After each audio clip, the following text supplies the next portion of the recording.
This morning at the state capitol, demonstrators were chanting, "Leave the heat on." The group calling on Governor Beshear to use his powers to protect Kentuckians, asking him to put in a utility disconnection moratorium in place until the end of winter through March. WKYT's Madison Porter and photojournalist Darnell Crenshaw have more details on their plea for help in a story new at 5:30. Raising and raising our rates some more. We can't be doing that.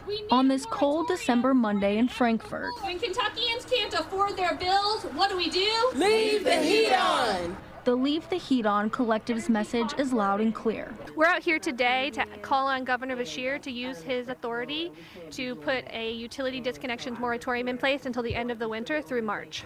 The group cites the recent government shutdown, the lack of statewide weather-related protections, and the uncertainty around long-term federal funding of programs such as HUD, SNAP, and LIHEAP as their reasoning, wanting the governor to step in. Beshear has done it before, back in 2020, suspending utility disconnections, but that was during the COVID-19 pandemic. So I would argue that we are still in a state of emergency, right?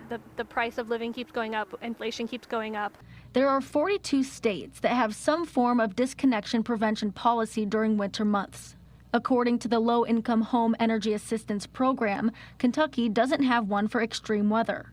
Yeah, it sounds like they're asking for something that we already have. Daniel Lowry is a spokesperson for KU. We already have measures in place and guidelines where we do not perform disconnections for non-payment during extreme weather conditions. But the data that we have shows that there are thousands of disconnections.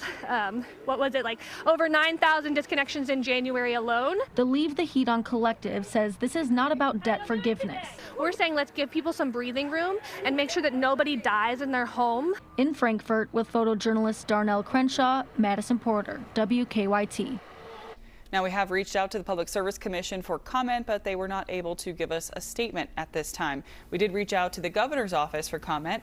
Their statement said in part, quote, "Governor Beshear knows that many families across our Commonwealth and country are struggling with the costs of groceries, utilities, and other needs, and he invites our Kentucky families to tune in to his State of the Commonwealth address on Wednesday, January 7th, where he will outline his plans to help."